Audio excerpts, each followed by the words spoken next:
devrait te reconnaître par ta façon de parler. Amen. Quand on est venu arrêter Jésus, les apôtres ont fui. On a attrapé qui est après. Qu'est-ce qu'on lui a dit? Ton langage te fait reconnaître. Pourquoi on a dit à Pierre que toi aussi tu marchais avec Jésus? C'était pas sa façon de parler. De votre vraie vie. Il y en a qui sentent qu'elles doivent se sanctifier, mais elles ne le font pas. Et regardez ma soeur. Savoir que tu dois faire une chose et ne pas le faire, ça ne va pas te justifier. Ce qui justifie, ce sont les fruits. Jésus a dit qu'on reconnaîtra ses disciples comment? Par les fruits. Amen.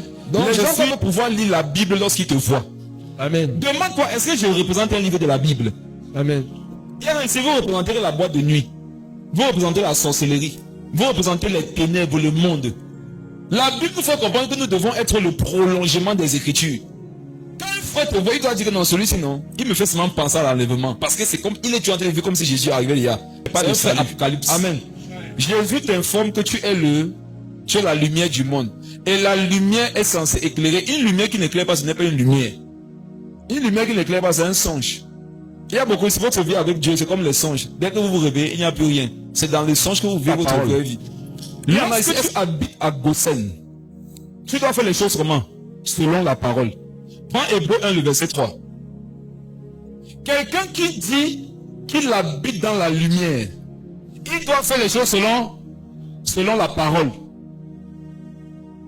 Si Gosen, c'est le lieu où tu habites, si tu habites dans la lumière, si tu dis que tu es la lumière du monde, comment nous on va faire pour savoir? Ta vie doit être le reflet de la parole. Amen. Il y a des gens, je vous assure, si vous les entendez parler, vous allez vous demander s'ils sont convertis. Il y a des gens, si votre langage est sale, grossier, impudique, impur, vous avez deux langages. Le langage du dimanche et le langage de lundi à samedi soir.